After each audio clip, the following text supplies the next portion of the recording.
Well, good morning. Good morning. I am so happy to see you all. I thought we'd try something different with the configuration, and instead of it being sort of set up in a classroom, I thought we'd try it in the round since we're going to be talking about closing the circle, and so I thought we would leave it.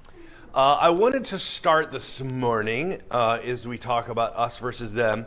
I wanted to meditate on a piece of scripture this morning from 2 Corinthians, or as our president calls it, 2 Corinthians, which is the British way of saying it, in fairness. I know, right? 2 Corinthians, starting in verse 16. I just invite you to let this soak in this morning. From now on, therefore, regard no one from a human point of view. Even though we once knew Christ from a human point of view, we know him no longer in that way. So if anyone is in Christ, therefore, they are a new creation. Everything old has passed away. See, everything has become new. All this from God, who reconciled us to God's self through Christ, and has given us the ministry of reconciliation. That is, in Christ, God was reconciling the world to God's self, not counting their trespasses against them, and entrusting the message of reconciliation to us. So we are ambassadors for Christ, since God is making God's appeal through us. We entreat you on behalf of Christ, be reconciled to God. For our sake, he made himself to be sin who knew no sin, so that in him we might become the righteousness of God. I love that passage of Scripture because you see the same pattern that you see in Jesus' ministry, where he did incredible things, and then he had a small, hand-picked lot, a motley crew, if you will, and then he empowered them to go out and minister in that same power. And a couple weeks ago at Bible study, Wednesday night, I said, what if you, the people in this room, are not just the church, but you are the kingdom come? And a beloved saint said, oh no, that's too much. I'm not ready for that. God help us all. And but I said, well, we're no more or less competent than the disciples that Jesus picked. I mean, this is how God works in the world, right? So I love this because it follows the same pattern. God reconciled all things, which includes all things. It's big. It's nearly totalizing. All things to God's self, including us. And then gave us the ministry of reconciliation. So that's the heart behind what I want to do over the next 3 months with us versus them, is to take seriously what it means to be ambassadors for Christ in the world that we live in. So I thought I would walk you through sort of, this is going to be, I'll just be honest, this is going to be tricky. The next 3 months, we're going to have a very serious conversation. We'll have fun with it, as we normally do. And I invite you, especially as we get into the book and as you get more comfortable talking about the subject, I am hoping that in our times together on Sunday morning that there's more and more contribution coming from you. But I thought that this morning, if you're okay with it, that I'll do most of the talking, and I'll present to you why I want to do this, and then you can tell me what you think of it, if that's okay. How many of you, by the way, are planning on reading the book as we go along? Okay, great. Okay, good. That's fantastic. All right, so thesis number one about our time is that we live in a very contentious and polarized time of division and conflict.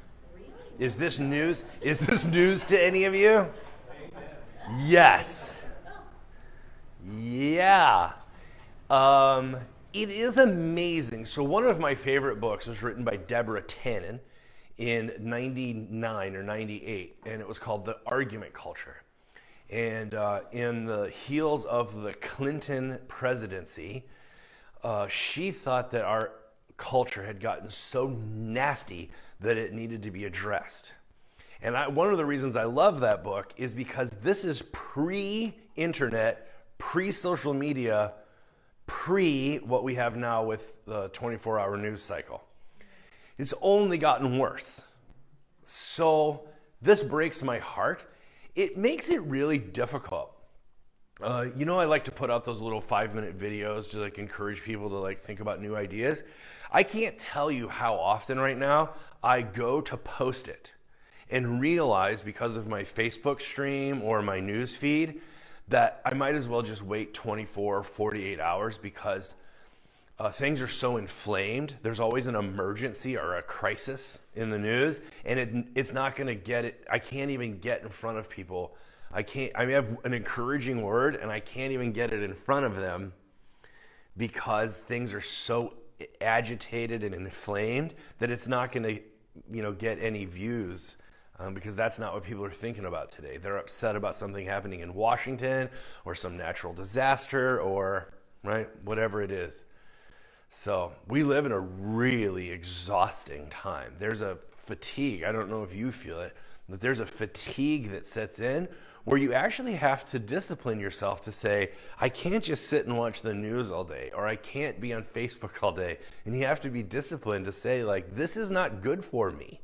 It's not good for my mental health. It's not good for my spirit. It's not good for my body. So that's our time. So our task, this is what I'm hoping to do in the next couple months, is to map the landscape and create a plan to be a part of the solution and not contribute to the problem. So I don't know what that's going to look like. Part about being an explorer is that you don't always know where you're going to end up when you begin. And so I just want to say to you confessionally, I'm not sure 3 months from now, I'm not sure what we're going to have come up with. This is actually a live experiment where I'm hoping that we actually come up with some action points or techniques or something where we can encourage one another to be a different way in the world. That's my hope. And but I just feel like I need to tell you, I don't have a blueprint for this. I don't have a master plan. I literally am just inviting a conversation, and I'm hoping to host that conversation and facilitate it in a way that bears good fruit. So if you came this morning and were thinking, I hope Pastor Bo sort of has an idea of how we can be a part of the solution. I don't. I'm going to throw out ideas to you, and you tell me what you think of them. That's sort of my plan. Does that work? All right. Oh, I haven't been recording. Okay. So here are some of our tools. So I'll tell you why I'm coming at this the way I'm coming at this. If the problem is us versus them thinking, okay, so this is a theory. So if the problem is us versus them thinking, then we can't bridge the gap by only listening to voices on our side. So I thought it would be good to engage a book written to them by them. So I don't know if you've had a chance to look at the book. Right off the bat, the first thing he does is say, I believe in these doctrinal things. Why did he have to do that? For his audience. Yes, because on that side of the fence, if you don't believe the right things, you cannot get a hearing. It's one of the unique litmus tests or shibboleths, if you are an Old Testament person and know that word. It's one of the boundary markers, is to just even be in the room, to have the conversation, you have to have your bona fides locked up, right? Which is why they don't listen to us. Right? So part of the problem is why we can't talk is we're not qualified at some level. And so, that's problem number one. And you see how he does it right off the bat. He says, I believe in these things. And so in that world, that's not what's up for debate. What he's trying to contest is the posture that we have towards others, right? But you'll see that right off the bat, you have to stay. And so I come from that world. That's the world I was raised in. And so one of the things I'm very aware of, and some of you were raised in that world too, is that you can be guilty by association. So you have to be very careful who you quote. For instance, John, I always joke with John about this. As much as I learned from Marcus Borg and John Crossan in their biblical scholarship, I could literally never say their name, ever say their name out loud, because Borg didn't believe in the physical resurrection. So he was automatically discounted and disqualified. So no matter what else I learned from them about Roman history and biblical criticism, I could never tell anybody where I got it because I would be guilty by association.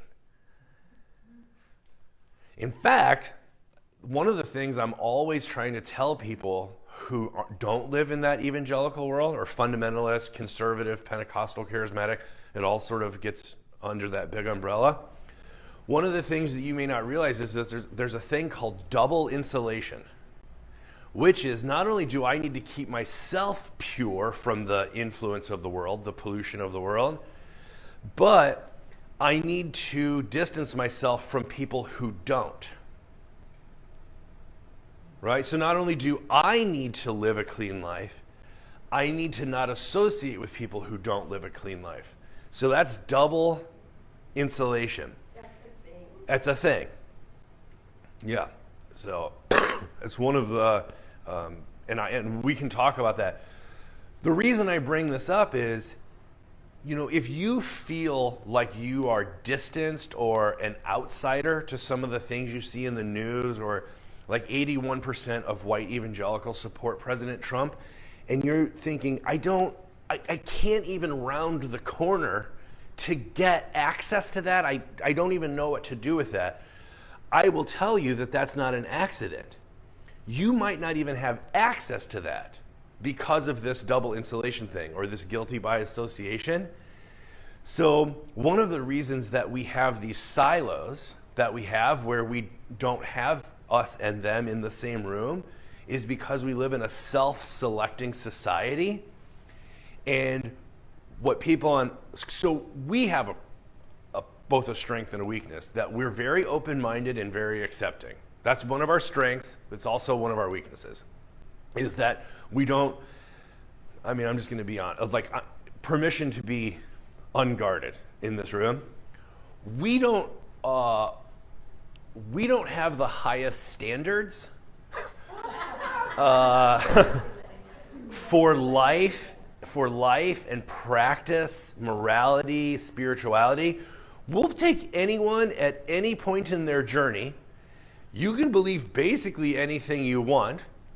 Everyone is welcome here. We don't want to know what you do when you're not here. We don't challenge each other about how much wine we drink or how often we hook up with somebody out in the world, right? Sexually, we don't get involved in each other's business, and none of us want that. So the strength of that is that we are a community that can welcome in anybody. Anyone is welcome here, and that's fantastic. The downside is, we don't have the highest standards. And so So the riffraff can walk through the Yeah. And people can say, hi, Dory. Speak of the devil. Yeah. Once in a while, I will try and draw a line. So for those of you who don't know, as a Methodist, there are certain standards that I have to live up to as a Methodist minister. And once in a while, I will try and bring that up, say at Bible study or in a membership class or somewhere. I'll say, this is the expectation. And I'm not, it's not a problem, but without exception, somebody will say, I don't like that very much. That's just not how we work. We don't want people telling us what to do and how to live. We want to be accepted and empowered and, approved the way we are. So but it's a sword that cuts both ways. In contrast, we don't. We're very loosey-goosey. Well, let me ask it a different way. Do you think we've got it all figured out? No. Right. Yeah. I know. From their point of view, I'm saying we look like we don't really hold anyone accountable and that we're not striving to live a holy life.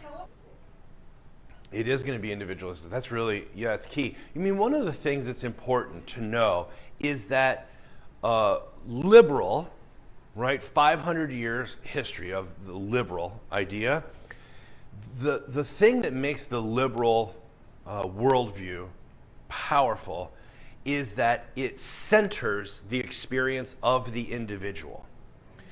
And so this says, that if you're male or female, gay or straight, black or white, no matter what it is, that your experience is a valid location for authority, right?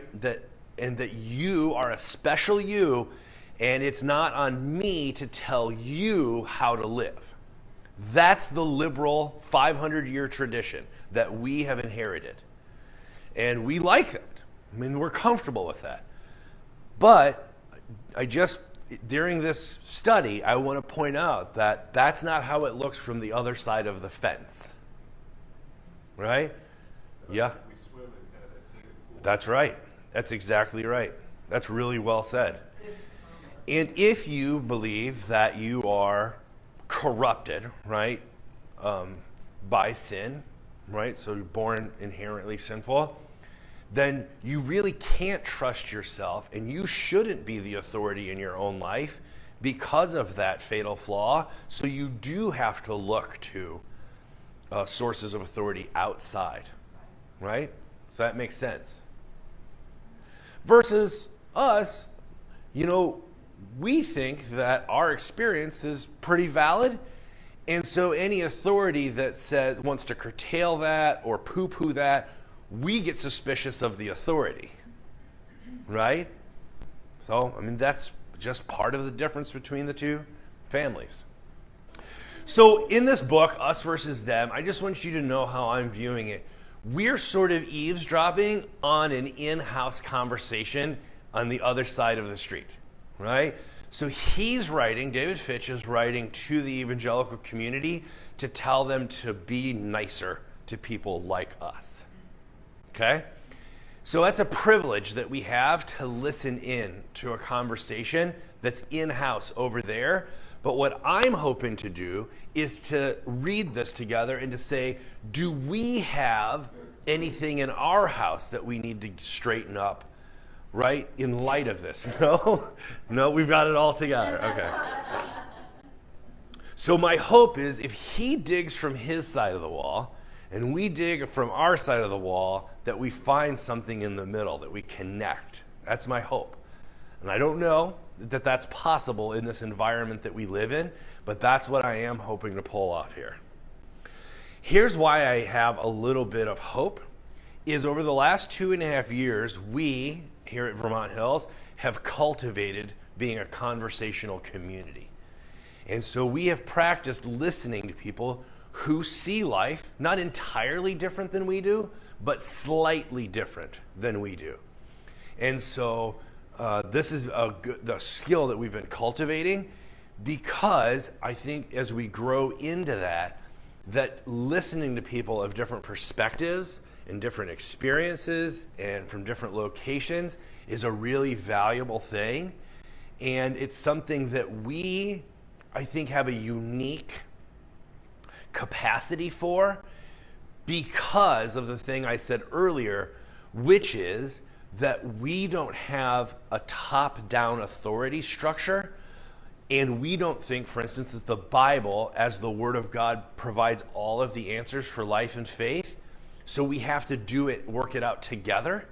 It gives us an advantage when it comes to conversational community because we don't come in with the answers ahead of time. Does that make sense? Okay. It makes sense, but sometimes you just wish that you had an answer. Right? Yes, that is true. Sometimes it would be nice to have the answers, yes. That is a great point. All right, so here's our challenge. You and I are embedded in or infected with the same us versus them thinking that polarizes and creates this two-team system. You and I have this same problem that, thanks John, that we and they, both us and them, are two sides of the same coin. And unless we're willing to admit that we are infected with this same us versus them thinking, then this is never going to work. The first confession is, I'm an addict to us versus them thinking. It's just how we're groomed and conditioned in our society. We are given these prefabricated forms of good and bad, us and them, right? Light, true and false. As I get older, it just keeps getting worse. Oh, it's getting worse as you get older? It's more us and them. Yeah. As I get older. Interesting. Yeah, we'll talk about that. That's fascinating. Well, in Bible study. Yeah.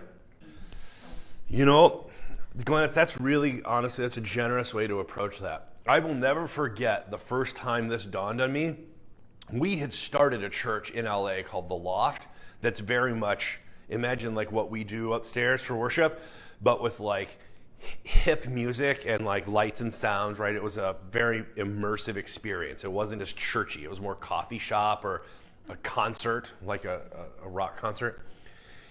And we attracted lots of people who had grown up evangelical and knew they didn't want to believe that anymore, but didn't know what to believe.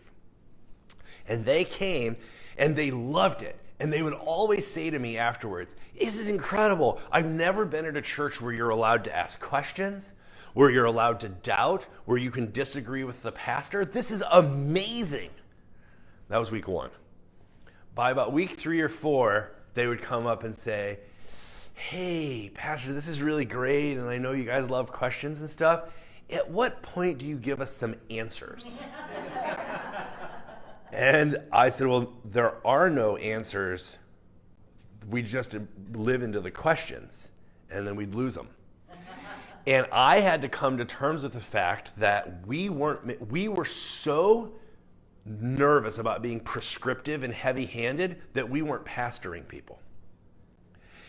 And the phrase that I came up with is, you can't make disciples based on what you're not. You don't form anyone in the negative by saying, well, we don't believe 6-day creation, and we don't believe this, and we don't believe that, and we don't believe this about the Bible. But you cannot feed yourself on what you don't believe. So at some point, I had to create a constructive theology that said, what nourishing is there in this tradition? And that's what we're trying here.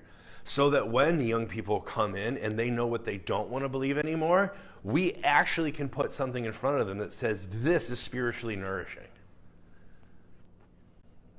I think that we need to challenge the prevailing narrative, and it shows up in really weird ways. If you've ever watched cable news, they have this split screen. There's always people on either half of the screen. That's a fiction, because there's not 2 sides to every story, right? Not always.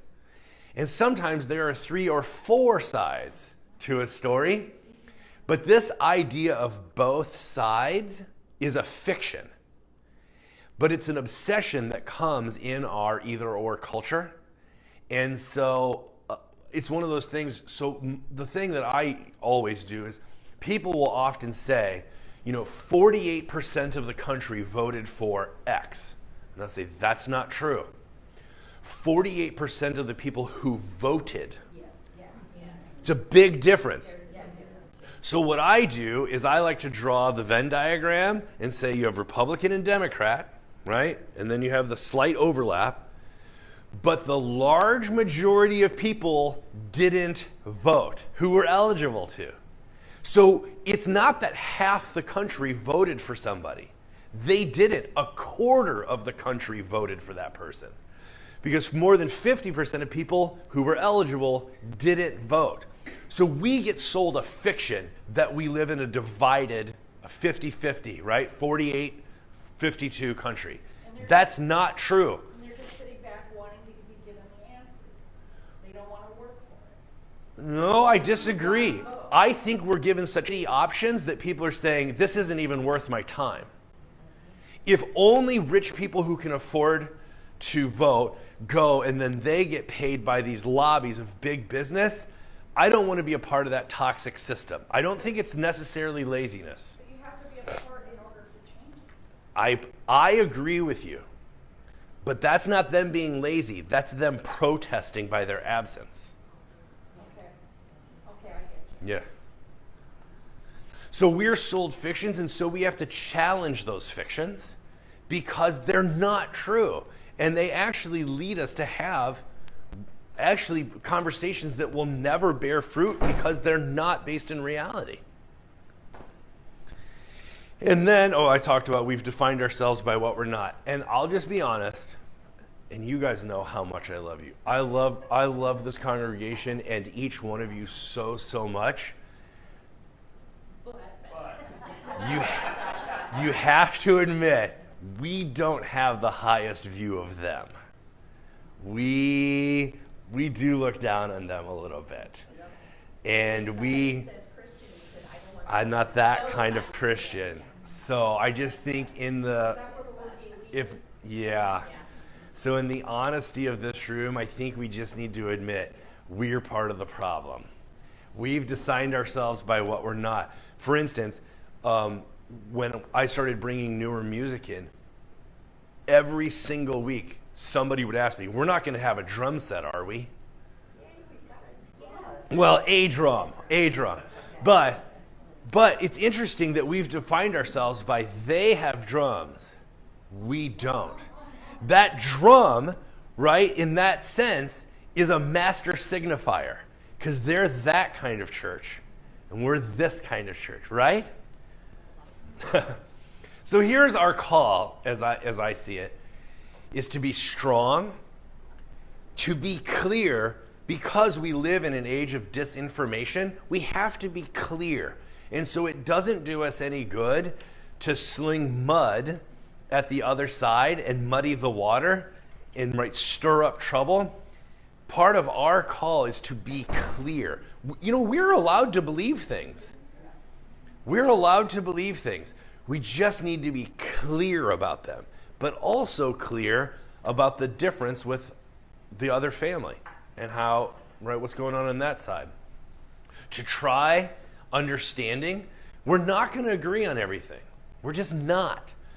But we can try understanding to say, help me see this from your point of view. Now that's not always going to work because the air has been so polluted that it's a toxic environment we live in. So it's not always going to work. But we owe it to our fellow human to try and understand them. And then the last is to repent of being a part of the problem. So what this looks like for me is I always begin, when I'm conversing with somebody who sees the world differently than I do, I always begin by saying, is it possible I'm wrong on this? I always start there. Is it possible I'm wrong on this? That helps me. Because I have lots of opinions. Yep. I'm a very opinionated person. So I'm not saying we can't take a stand for things we believe in. It's just we've got to have a different posture towards those with whom we disagree. More humility. A little humility, yeah. You mean it doesn't help to sit there as they start Yeah. crash your hands over your chest and Or bang your head on the table and roll your eyes. Right. So here's my caution. This is something I've noticed. A lot of people talk about the echo chamber, right? Because we live in a self-selecting society, so you get to pick which church you're a part of. And you get to accept your friend requests on social media. And you can mute anyone you disagree with. So sometimes we create an echo chamber. Lots of people talk about this. I don't think the echo chamber is necessarily a bad thing. I think that that's just the nature of being part of different families. Is you say, well, our family does it this way, and that family does it this way. I don't know that that's a bad thing. Everybody has to have a place to lay their head, right? I'm not against echo chambers. Here's where echo chambers make me nervous. When you turn up the volume, the echo, when the echo starts to hear itself, it warps and can become a distortion loop, right? So that's if you've ever been at a church where somebody didn't know what they were doing with the microphone and it squealed, that's a distortion loop. The microphone is hearing itself. And that's the society we live in now. They're not echo chambers. We live in a distortion loop where the microphone is hearing itself and squealing. It's why no one can hear each other. So, that's a caution. Anytime, it's not bad to be around friends who agree and you work out stuff together, right? Refine it. That's not the problem. It's when the volume gets turned up. That's where you gotta start being nervous. When there's yelling and veins coming out of the neck and fingers being pointed.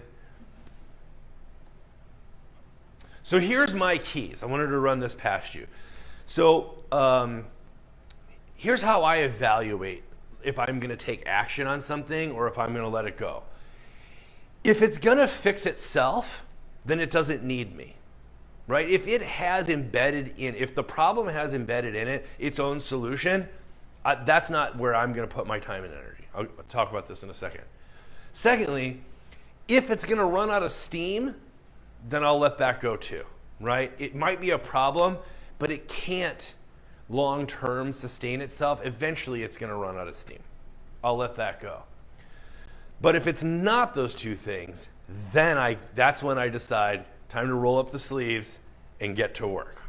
So I'll give you two examples. Good, that's what I was just This Methodist church split, as much as I really care about the issue, and I truly do, I have such deep opinions. I left my other denomination, okay? But let's be honest, this thing's gonna solve itself. We've tried everything we can. We offered to agree to disagree. The traditionalists said no. They hijacked the process and were willing to burn the whole frickin' thing to the ground. You can't reason with that, right? There's nothing to be done there. It's gonna fix itself. We're going to split. It's nearly a foregone conclusion. And the only reason we're resisting it is because we have Anglican grandparents as Methodists. We come from the Anglicans. And the Anglicans are a middle way between the Roman Catholic and the Protestant. They view themselves as a middle way. And we as Methodists inherited a little bit of that thing where we want to be bridge builders. So this is one way in which I am not Methodist. I am an Anabaptist. If you know the Protestant Reformation, I say that whole thing is corrupt and you might as well jump overboard because that baby's going to sink, right? So this Methodist thing, as much as it's a really big deal and it impacts a lot of people that I love, it has the fix embedded in the problem. We're going to split, right? So I don't put a lot of my time and energy into trying to hold together that ship that's falling apart, right? It's a foregone conclusion. In contrast to that, sexism is not losing momentum. It's just reinventing itself. Misogyny and the patriarchy are actually gaining strength as they reinvent themselves. So sexism for me is a problem that I feel the need to try and deal with. It's not running out of steam. It is actually finding new life. Well, it's got millennia of history. Yeah. Oh my gosh. I listened to a book called The History of Misogyny. It was one of the most depressing things I have ever listened to. But it helped me realize, oh, this isn't just a long-term problem. This isn't going anywhere. It doesn't contain its own fix, and it's not running out of steam. So sexism, for me, is something that I feel called to confront. Yeah. Okay. That's where I have the problem. Interesting. And it's Yeah. Why does everything get political? Well, for me, my spirituality and my politics are like this. I mean, I want my Two things as we round the corner here. I just want to say, we won't always agree in this room, and that's okay. In fact, I want to give you permission to be cynical. Okay? I'm optimistic enough for all of us. I am, thank you. And so I want to give you permission. When I was a professor, would visit different churches on the weekend. And I realized that it is challenging when your pastor has become cynical. That's tough when the sermon or the tone is jaded, right? And so I made a decision that if I ever got back into ministry, I would be the fool. I'll be the cheerleader and let the congregation go, pastor seems really convinced about this. I'm not so sure. And that's what I decided to do. So I'm laying my cards on the table. So I give you permission in the next 3 months to be cynical and to say, Bo, I get what you're trying to do here. I'm just not sure it's going to work. I don't want you to feel like you have to get on board or sign onto some project, right? I just want you to know I give you permission to be cynical. I'll be the fool. You can be the cynic. You're safe here. You only have 3 months? This book is 3 months, yes. And then you'll have to decide if you're on team fool or team cynic. I'm kidding. All right. I want to tell you 7 things I hope that we have talked about in the next 3 months. I don't know that all of this is going to come up. I'm just telling you what I'm hoping comes up. Idea 1. The church is supposed to be an alternative way of life, a prophetic and subversive witness to the world that critiques the way of being the world and provides an alternative way of being in the world. She works best as a minority position within the larger culture and is not designed to be in charge or in control of culture.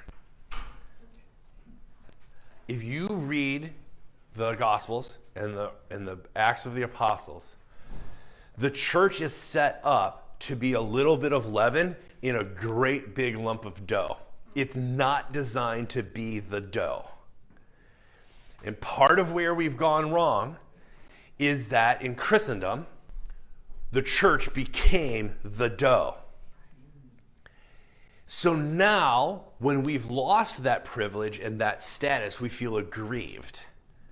So part of what's going on with the evangelicals is that they feel like the government is imposing on them things like making cakes for gay couples who are getting married and funding abortion, and right, they feel imposed upon that they can't pray in school.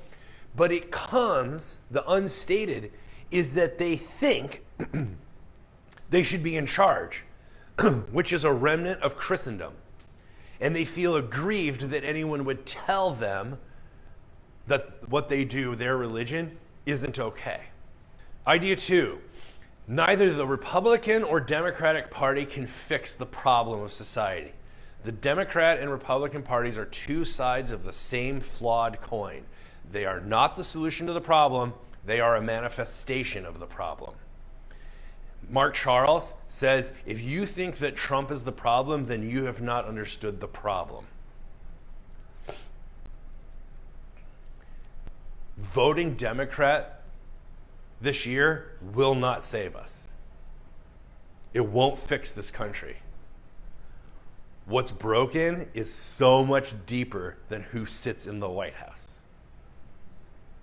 I think big money, like Citizens United, Yep. have compromised the value of the vote. Yep. I hate Citizens United more than I can even articulate. And it goes back to before Citizens United. Yeah. The real religion here is capitalism. yes. Yeah. That's very good. Yep, the real religion is capitalism.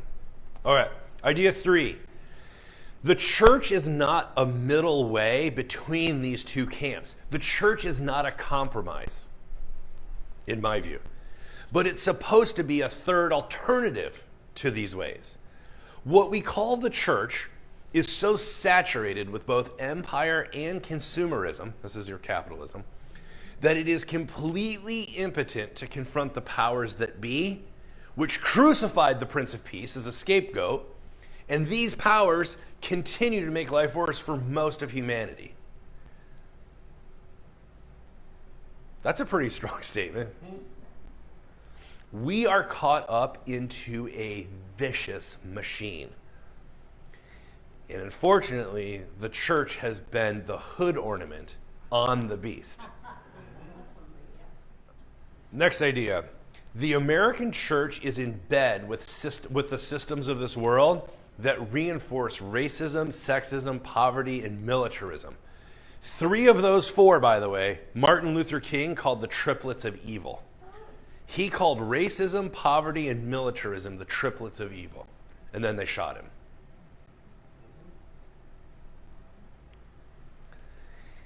And the United Methodist Church has been a chaplain to Pharaoh the entire time. We're the largest denomination in America in the 20th century. We were chaplains to the empire. So, there is a way of living which Jesus modeled for us and taught us about that leads us out of the muck and mire we find ourselves in and opens up the hopes and potentials of a different way of being in the world. That is the good news of the gospel or the evangel. So you know I don't call myself a Christian because I don't do what Jesus asked me to do. This is why I like being a Methodist, because that way I don't have to be a Christian. Right? It's like having a gym membership. I don't actually have to go and work out. I am not a Christian, and I'll tell you that right off the bat. I am not a Christian because Jesus asked us to live a certain way, and I don't live that way. And it starts with I don't live simply, but mostly I don't love my neighbor. Most of my neighbors probably don't know that I'm a Christian or a pastor. I don't even know their names. If you ask them, they wouldn't know I was a Christian. So I haven't loved my neighbor, and I haven't even tried to love my enemy. So I just don't think that I can say I follow Jesus. This is when I stopped calling myself a Christian, is when I realized that my neighbors, they don't know my name, and they don't know, I have no interaction with them. That's on them. Yeah. I'm just saying, I realized that I haven't loved my neighbors. So that's why I stopped calling myself a Christian. I haven't loved my neighbors. I haven't done anything. I haven't met them. I don't know them. I don't help them. Nothing. So I think that Jesus has a very high standard. He set the bar really high, and I'm barely clearing the low bar. So, and I'm fine with that. But at least you're trying to pull yourself up over the low bar. Ish. Let's be honest. Most of the time, I'm doing it because it helps my ego, so I don't feel like a terrible person. So it's probably self-serving at best. And in Martin Luther's view, cancels itself out. You're describing most of us. Yeah. Well, that's why I do that. Joy, you're not supposed to say that out loud. That was my response. That's all. Last idea. The church has the potential or the capacity to be the most beautiful and profound vehicle or venue for unleashing human flourishing and peace. She does this by resisting evil, acting in love, and advocating for those who are vulnerable on the margins. Is this written down somewhere? Yeah. So we can take it Yeah. home? Yes. It's on the website. Good. Thank you. Yeah. And I'll be posting it. So those are the things I'm hoping come up as we go through this book. So if you haven't started reading, jump into Us versus Them. The reading schedule is on the website. Oh, good. I'm glad. I think there's something left off that list, Oh, okay. that Jesus advocated speaking truth to power, Oh, yeah. hence the need for being active Yeah. an active voter and an activist. Hmm.